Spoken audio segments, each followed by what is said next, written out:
You are living with people all around you who have lost their sense of what is right. Among those people, you shine like lights in a dark world. God chose what is foolish in the world. God chose what is weak in the world. God chose what is low and despised in the world. For the God who said light will shine out of darkness is the same one who made light shine in our hearts to give us the light of the knowledge of the glory of God in the face of Jesus Christ. So let your light shine before others, so that they may see your good works and glorify your Father. For here we have no lasting city, but we seek the city that is to come. Paul, called by the will of God, to the church of God that is in Corinth, to those sanctified in Christ Jesus, called to be saints.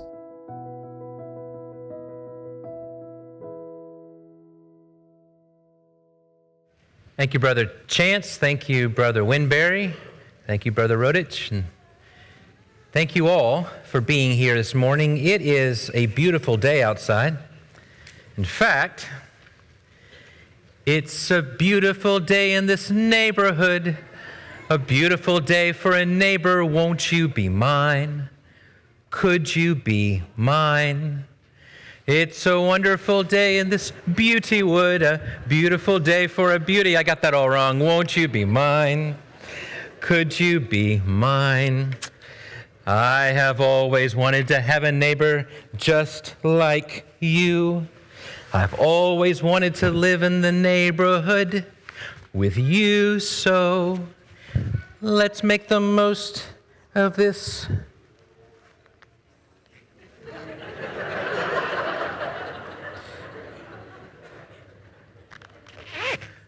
Beautiful day. Since we're together, we might as well say, would you be mine? Could you be mine? Won't you be my neighbor? Won't you be? Won't you be? Please, won't you be my neighbor? Hi, neighbor.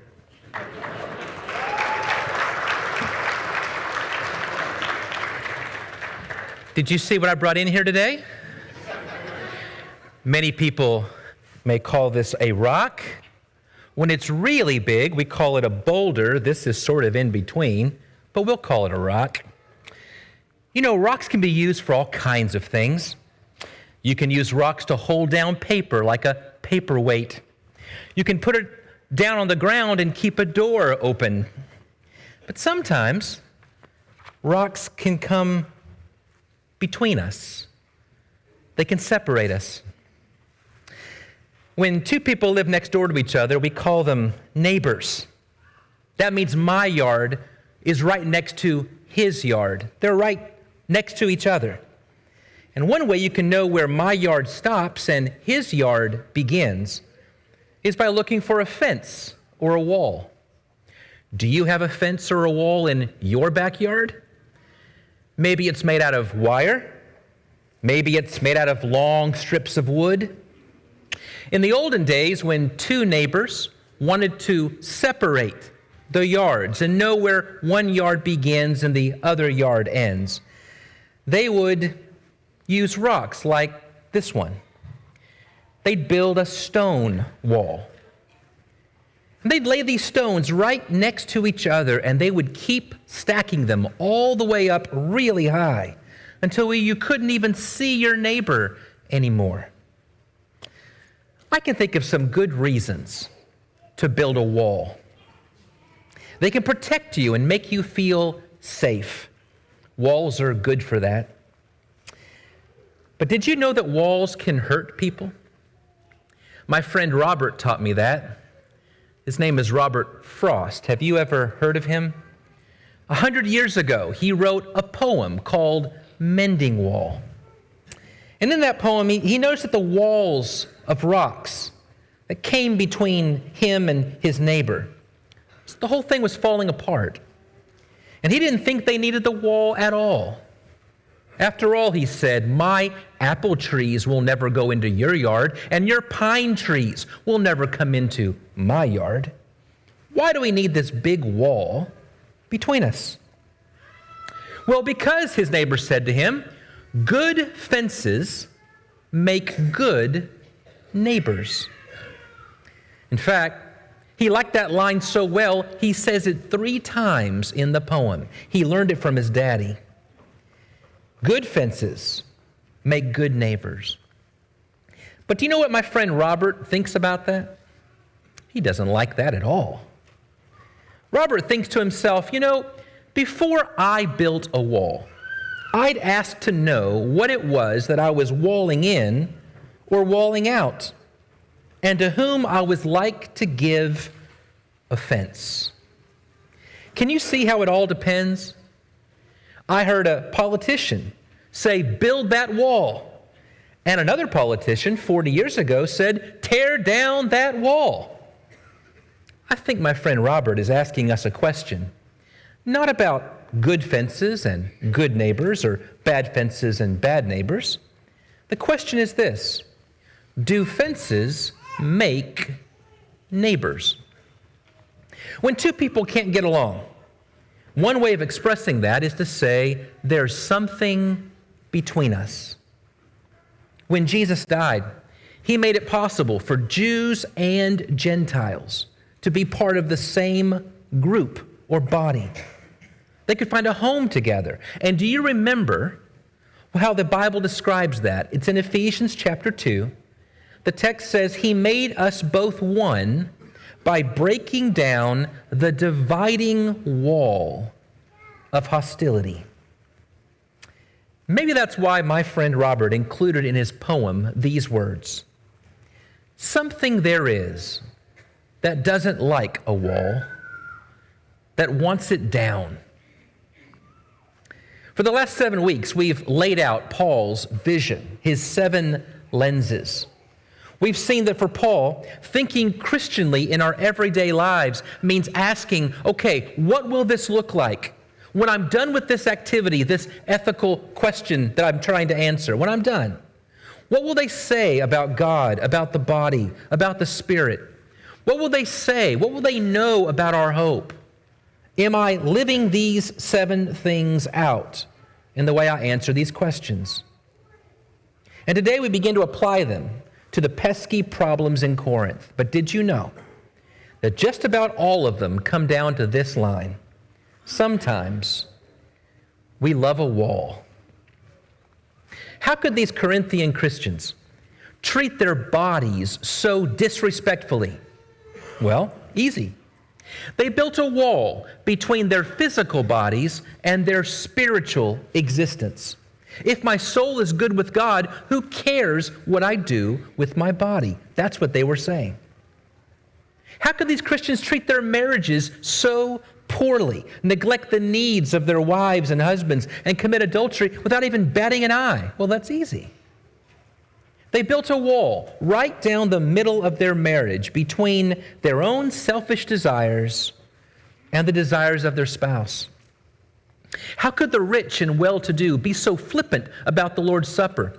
They would come early, they'd eat all the food, they'd drink all the wine, and then they'd leave. And that evening, when the poorer ones who had worked all day show up, there's no food left and no people to share it with. Easy. They built a wall between the haves and the have-nots. Sometimes fences keep us from even realizing that we have neighbors. And against all of this lay a commandment. What Jesus said was the second greatest commandment in the history of the world: that you shall love your neighbor as yourself. In fact, combined with the first commandment, there is no other commandment greater than these.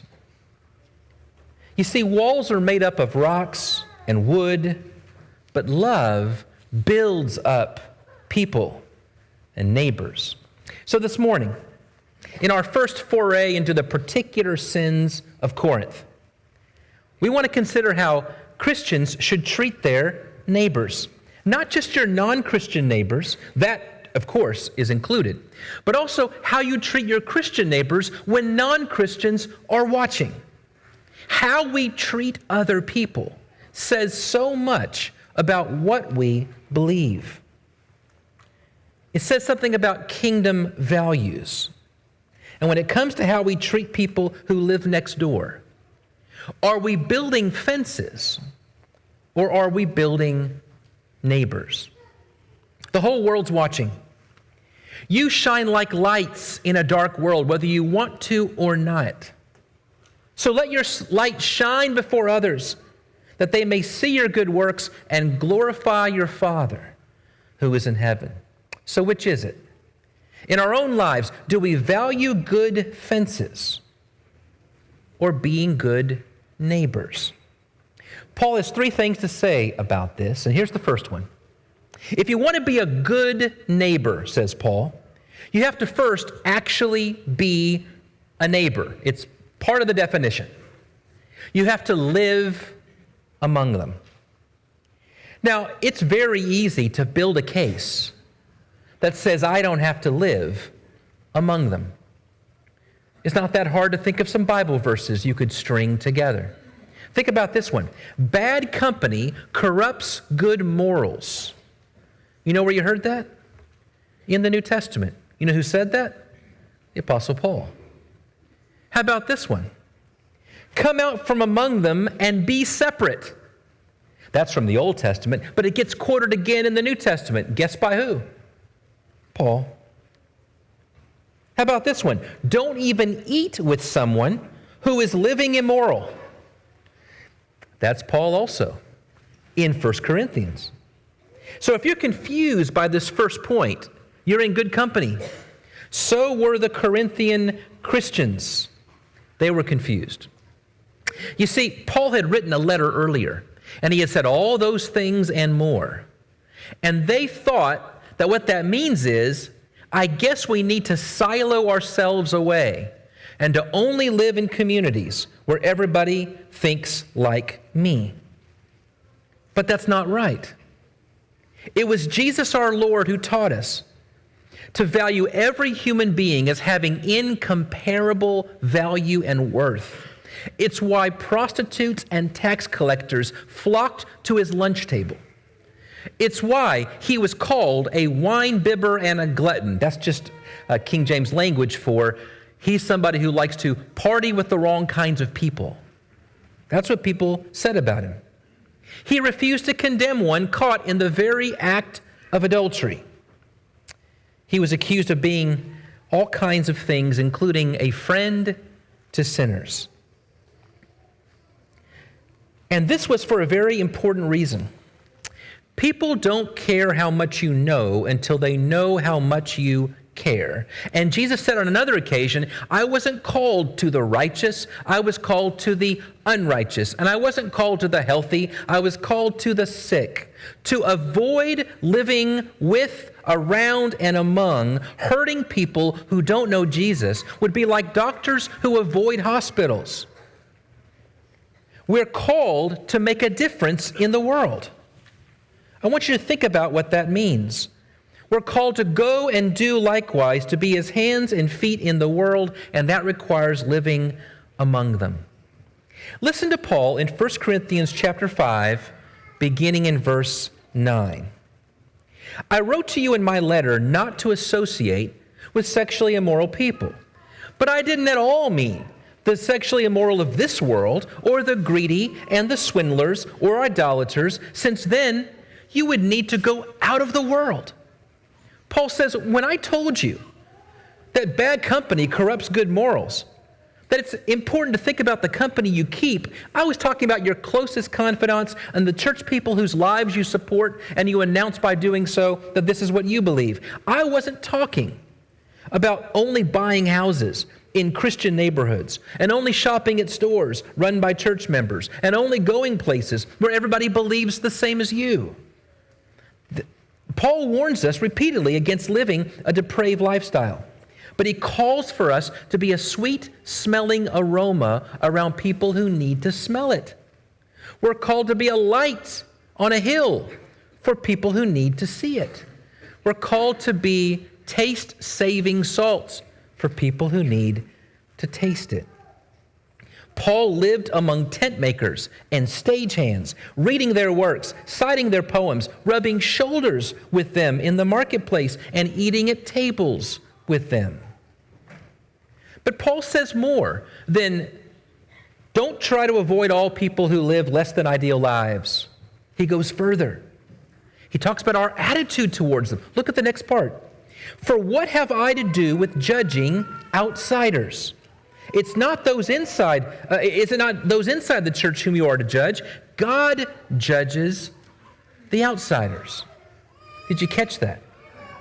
How often do we hear among ourselves, maybe on social media, Christians talking about how bad the world is? You know they hear us, right? Why is it surprising that sinners sin? Is it really shocking to discover that people who don't know Jesus Christ live lives for themselves? And how shall they hear without a preacher? And how will someone go unless they're sent? We're called to live among people who don't know Jesus and who refuse to acknowledge his existence. And we're called to go and shine lights in front of them, refusing to sit in judgment on them. I once heard someone describe evangelism as one beggar telling another beggar where to find bread. It's not our job to point out, you look like you're starving, and you act like someone who's starving. It's our job to bring them bread. So, says Paul, you want to be a good neighbor? Live among them as neighbor. Number 2. If you want to be a good neighbor, don't be a bad neighbor. Now you say that seems pretty obvious, does it? Don't let your standard be lower than the world around you would accept to themselves. Paul says it explicitly a chapter earlier, in chapter 5 and verse 1. Paul says it's actually reported among you that you do something that even those outside the church would never tolerate.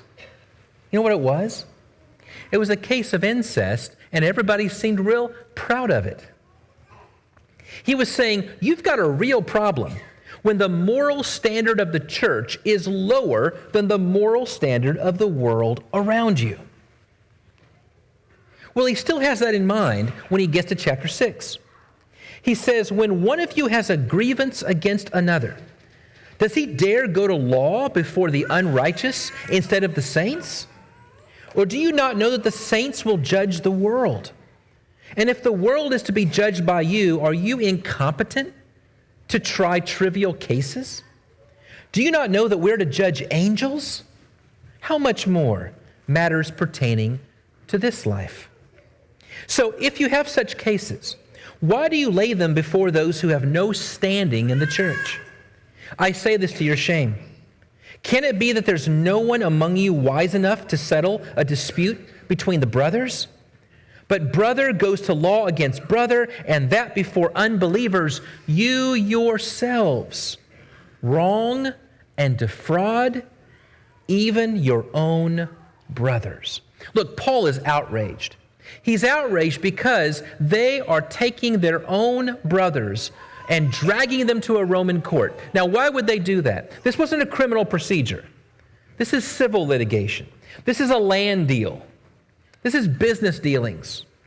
And what they're saying is, we can't figure this out. We who follow the Prince of Peace can't find peace. We who serve God, whose name is love, have no love for each other. So we're going before pagan courts and asking the judge to strip my brother bare so that I can have more and he can have less.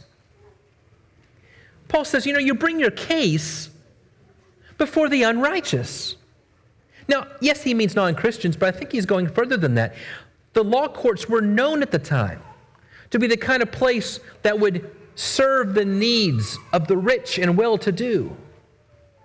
And so if the church has haves and have-nots, and the haves are taking the have-nots to court, everybody knows who's going to win. And everyone knows who's going to suffer.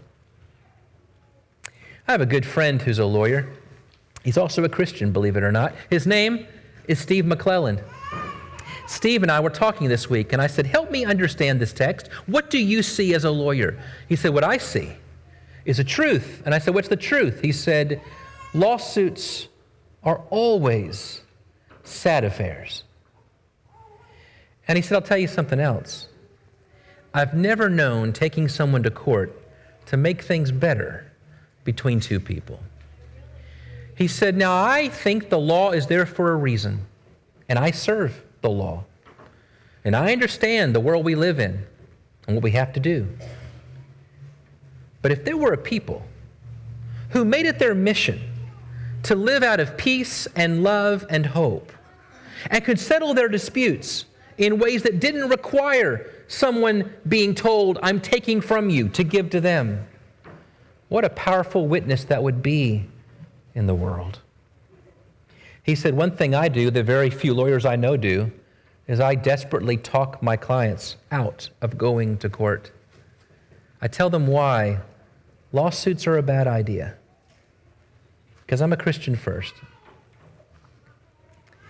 You know, the goal of going to court is to win over the other. Is to demand something from them so that they have less and you have more. How does that square with the story Paul's trying to teach the young Corinthian church? It's not always wrong to use courts. Paul did. In Acts 16, in Acts 25, Paul's plaintiff, not just defendant. But think about those cases. The Roman prison guards treated him unjustly and so he called for an appeal to the Roman court. Paul also says that the state can preside over criminal cases in Romans 13. But Paul knew the system. Lots of writing from that time tell us that the presiding judge and the juries favored those who would give them bribes, those who were open to manipulation. And the poor had it the worst. So suppose that this is a rich church member suing a poor church member who's inflicting injustice and fraud on a fellow Christian who doesn't have equal access to justice. And Paul says, I want to tell you something about who you are. One day, you are going to judge the world. The word there could mean rule, could also mean judge, but I think he's drawing from Daniel 7:22, when the Ancient of Days comes and with the saints judge the world. Or maybe Matthew chapter 19, where Jesus says to the apostles, you'll sit on 12 thrones judging the 12 tribes of Israel. And then later he says, don't you know that you're going to judge angels? Boy, that's a weird one. The best I can do with that is, even though Psalm 8 says that God's crowned us with glory and honor and made us just a little below the heavenly beings, there's nothing in all creation that says that God died to save the wicked heavenly beings, which means you and I are going to be seated with the judge in heavenly places, and everything else is below. So here we see Paul teaching the church not just what to think about suing your brother, but more about how to think. Here's why Christians taking other Christians to Roman courts was such a bad idea in Paul's mind. We believe in one body, but lawsuits breed factionalism and will reduce church to an assortment of rival tribes. We believe in one spirit. We're destined to judge the world and angels, and if spirit people are spirit-led but can't come to resolution, why would anyone believe you have a spirit that's good at all? We believe in one hope. It undermines any claim to be God's end-time community if we can't live without things that we know will one day perish with use.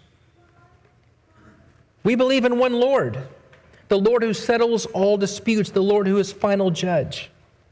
We believe in one faith, and all are losers in this because suing your brother tarnishes the reputation of the whole church. If they truly understood the wisdom of God, they would not have such petty disputes at all, but would endure being wronged. Paul would like to exchange their relentless pursuit of honor and material advantage for sacrificial love for each other. It's what he did for us. We believe in one baptism. We believe that we died to ourselves and all the things that we attach ourselves to.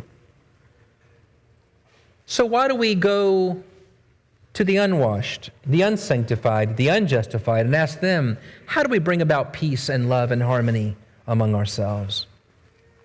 We believe in one God, and it torpedoes our witness to outsiders of God's love when we suggest we need someone to take so that I can give, so that I can have. The world's watching.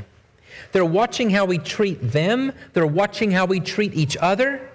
And don't you know that if we who belong to the Prince of Peace, the God whose name is love, can't solve our problems with peace and love, they're going to think there has to be a better way than the Christian way.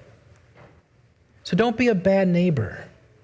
Don't treat others worse than they would treat their own family and friends and neighbors. And then third, if you want to be a good neighbor, you need to live among them. You need to not be a bad neighbor. But number three, you need to make them want to belong to the family of believers, and that is by being the best possible neighbor. You know, Paul's listed what they're doing wrong. But you're wondering, well, what were they supposed to do? He says it in verse 7, chapter 6, verse 7. To have lawsuits at all with one another is already a defeat for you. Why not rather suffer wrong? Why not rather be defrauded? Paul says here's how you can have peace and love when you're fighting with your brother. Stop fighting and lose. If somebody has to have and someone has to be a have-not, let them be the have and you be the have-not. Done. What kind of wacko pseudo-psychology is that? It's the teaching of our Lord. Matthew chapter 5, Jesus teaches us to give without expecting in return. Paul says in several other occasions, it is the Christian way to think not of my own things, but of the things of others. We see it in the life of Jesus Christ in Philippians chapter 2. He made himself nothing, so you and I could become something. Christianity is not about self-help or self-interest. It's about self-denial. It's about self-sacrifice. Listen to Paul later in 1 Corinthians in chapter 10. Let no one seek his own good, but the good of his neighbor. Don't you see? Paul is answering the question, are you a good neighbor? By going way beyond our normal definitions of good. There's only one who's good, and that's God. So are you a neighbor like Christ is your neighbor? Do you know what he did for us? He gave himself up for us.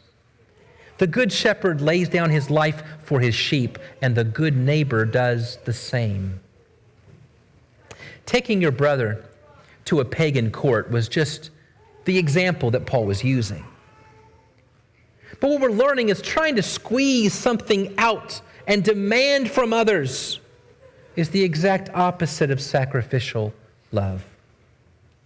But on the other hand, when non-believers who don't know anything other than using the courts of justice to get and others lose so that I can have something in this world, when they see a love that doesn't make sense anywhere else, when they say people who have died to themselves saying, all that I have is yours, when they see people giving freely, charitably, lovingly, knowing God will provide, knowing there's nothing I need, nothing I have in this world that God can't give back to me tenfold, my hope is in the future, so whatever I have is yours. They will see that. And Jesus said, even those who don't know his name will glorify our Father who is in heaven. If we believe in one Lord, Let's follow his lead. If we believe in one God, let's love like he loves. If we believe in one hope, then why are we afraid to lose anything in this life? If we believe in one baptism, then we already died to ourselves. What's worth clinging to? If we believe in one Spirit, let's show what that Spirit looks like and how we treat each other. And if we believe in one faith, let's live out the faithful story of the cross, taking ours up daily. The question is not a new one. It's a question Jesus has been asking. It's also the question Mr. Rogers has asked us since we were little. Won't you please? Won't you please? Please, won't you be a good neighbor? Thank you for joining us. I hope you've been encouraged. I hope you've been enriched. And if you have any questions, any thoughts, any comments, reach out to us at prayers@wschurch.net. God bless you. Tune in next week.